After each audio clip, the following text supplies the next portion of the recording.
Olá. Então, hoje a gente vai mergulhar num material que busca aliviar uma ansiedade bem comum, sabe? Especialmente para pais de primeira viagem. Os cuidados com o coto umbilical do bebê. Nossa fonte é o artigo Guia Essencial para Cuidar do Umbigo do Seu Bebê, lá do blog mamãe360.com.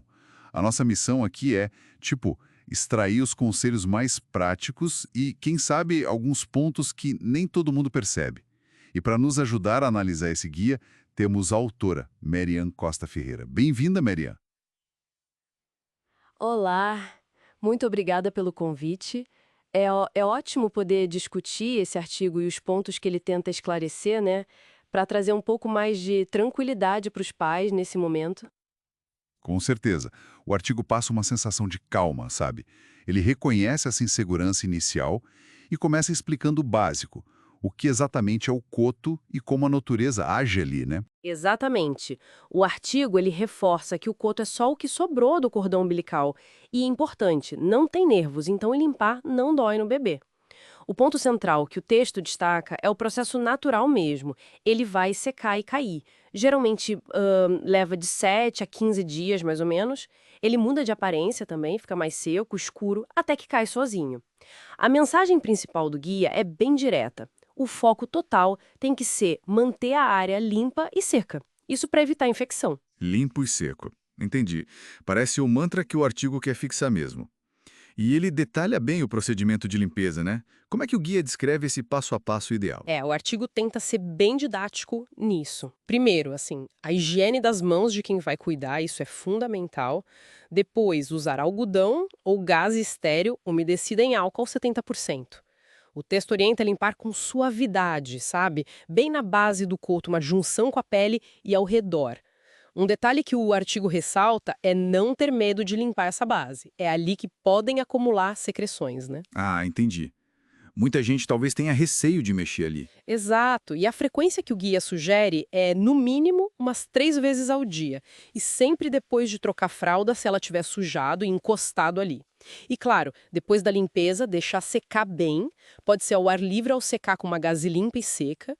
O artigo menciona que o álcool 70% é a recomendação da Sociedade Brasileira de Pediatria. Sim, isso é bem enfatizado. Mas, olha, sempre frisa, tem que confirmar com o pediatra da criança, tá? Cada caso é um caso. Aliás, o texto até dá uma dica de praticidade, sugere ter um kit de higiene para facilitar. Faz sentido. Essa recomendação do álcool 70% é de fato bem forte no artigo. E além da limpeza em si, o guia traz outras dicas práticas para o dia a dia. Coisas que talvez, sei lá, passem despercebidas. Sim, sim. O artigo junta alguns cuidados adicionais bem úteis. Ele recomenda, por exemplo, dobrar a parte de cima da fralda para baixo, para ela ficar longe do coto, sabe? Para evitar atrito e também umidade. O texto até fala que existem fraldas com recorte especial para isso. Ah, que interessante essa da fralda. É. Outro ponto é sobre o banho. O artigo sugere dar banho de esponja até o coto cair, justamente para ajudar a manter a área mais seca. E sobre as roupinhas, a dica é preferir peças mais folgadas de algodão para não ficar esfregando e irritando. E um ponto que o guia é bem claro em dizer, não são aquelas faixas ou cinteiros na barriga. Ah, sim, as faixas. Por que não são recomendadas? Porque elas abafam a região, sabe? E isso dificulta a ventilação e a própria cicatrização natural. Entendi. Faz todo sentido. A ventilação parece ser chave, segundo o artigo. Mas tão importante quanto fazer tudo certinho é saber reconhecer quando algo não vai bem, né? Quais são os sinais de alerta que o guia destaca?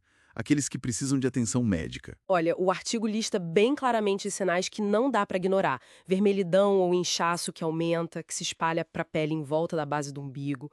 Qualquer secreção que seja amarelada, esverdeada, ainda mais se tiver um cheiro ruim, um odor fétido. Sangramento ativo.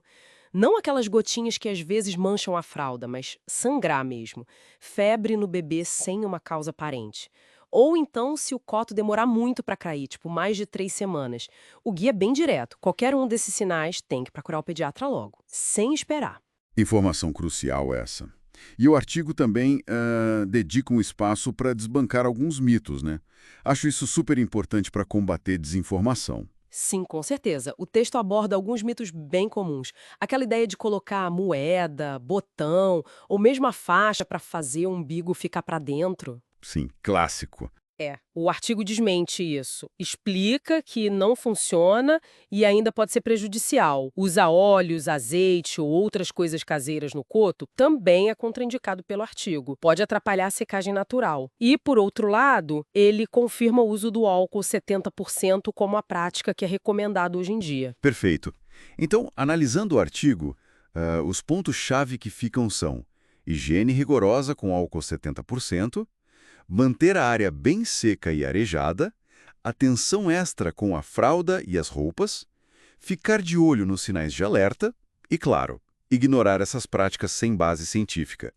E a linha mestra é sempre seguir a orientação do pediatra. Exatamente, resumiu perfeitamente.